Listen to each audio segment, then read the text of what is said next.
Okay, let's kick off this explainer with a pretty hard truth. Examiners consistently report that Section 2.2, glycogen structure and function, is literally one of the most misunderstood areas in Cambridge Biology 9700.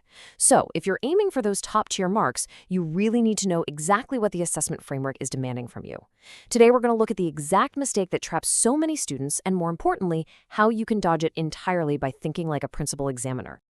Take a look at this quote, straight from the Principal Examiner report. It says, "The classic mistake is providing generic answers, not specific to the question context. Always link every point to the given scenario." You see, ordinary revision completely fails because students just fall into this classic trap of regurgitating memorized generic terminology. They write down everything they know about glycogen in a total vacuum, but they completely forget the absolute most important part, linking that knowledge to the specific context given in the exam scenario. If it's not contextualized to the problem right in front of you, well, it simply doesn't score the marks. And this comparison brilliantly illustrates the difference between an average score and a top-tier score. On the left, you're looking at a vague, generic attempt. Sure, it might have some correct biological buzzwords about glycogen, but it loses heavy marks because it completely ignores the variables in the prompt. But then, look at that top-and answer on the right. It explicitly checks units, it uses precise terminology relevant to the data provided, and it strictly adheres to the scenario's context. Honestly, making that transition from the left to the right is exactly how you secure your grade boundary. Section 1. Core Biological Principles. Moving beyond superficial breadth. To actually grab those elusive high marks, we need to really understand the theoretical framework the examiners are using. They deliberately prioritize analytical depth over just knowing a wide range of basic facts. You can't just skim the surface. You really have to dive into the reasoning. Top-performing students exhibit true mastery by demonstrating three key things: precise definitions, clear causal relationships, and crucial integration with other syllabus areas.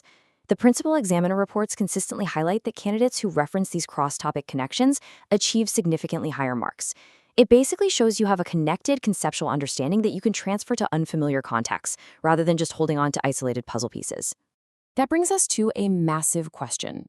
In just a moment, I'm going to show you the exact examiner clue that changes how you write about glycogen completely. It's this hidden signal that dictates exactly what the examiner wants to see. But first, you really need to understand the structural problem-solving framework that makes that clue completely obvious when you're sitting in the exam hall sweating under time pressure. Section 2. The problem-solving framework. Securing the method mark. Securing the method mark is where so many candidates just leave easy points sitting on the table. Cambridge actively awards marks just for your logical, structured reasoning, sometimes regardless of whether your final answer is perfectly right. So let's break down exactly how you capture every single one of those method marks without fail. You absolutely must deconstruct, solve, and evaluate using this exact sequence. First, identify the given information from the stimulus material. Second, break it down into logical steps. Third, solve it systematically. Fourth, check for reasonableness. Ask yourself, does your glycogen data actually make logical sense?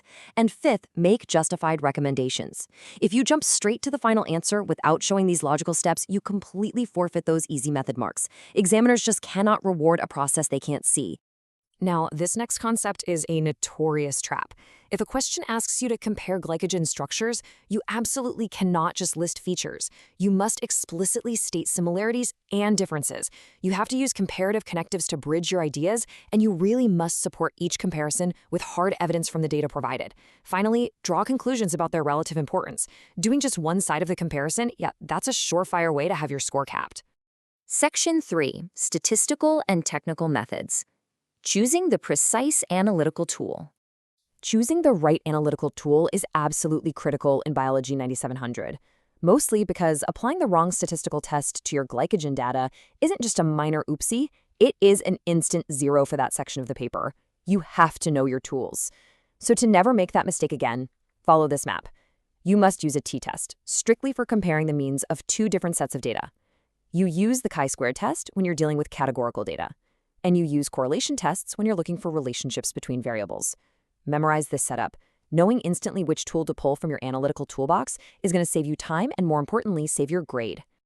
And whenever you execute this statistical analysis, you need to follow a strict, standardized sequence. Identify the key elements, apply the relevant statistical principles, and execute your analysis with flawless, perfectly clear working. Please do not skip steps. Verify your results and then present them in the exact format requested by the prompt. Clear notation and correct terminology are really your best friends here when you're dealing with technical methodology. Section 4. The Examiner Challenge. Spot the error. Okay, it is time to test your evaluative thinking. We're going to apply everything we've just discussed, so get ready to pause this explainer. Here's the scenario. A student analyzes 2 glycogen data sets. They correctly list all the structural differences between them. It's all biologically accurate, but they end up losing half the marks for the question. So, pause and predict. Based on the comparative analysis framework we covered just a few minutes ago, what exactly did the student fail to do? Think about it for a second. And here is the examiner's red pen feedback. The student committed a major evaluative error. They only listed differences. Top-scoring candidates must look at both sides, meaning they have to identify similarities alongside those differences. Furthermore, they omitted those vital comparative connectives and entirely failed to justify their decisions with evidence. You really have to question assumptions, consider different perspectives, and back up every single claim with data from the specific scenario.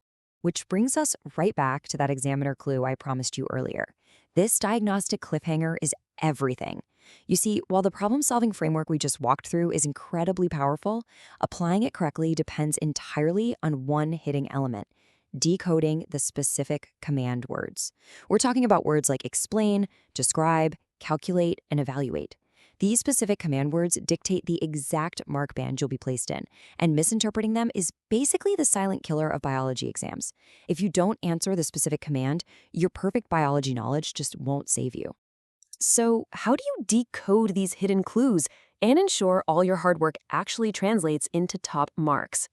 Well, to master those command words and secure your grade boundary, make sure to subscribe to our YouTube channel, Ace the Exams, at acetheexams_IGCSE. We'll see you in the next Masterclass Explainer, where we crack the code on those crucial command words. Until then, keep studying smart and always ask yourself, are you truly answering the question they asked, or just the one you memorized?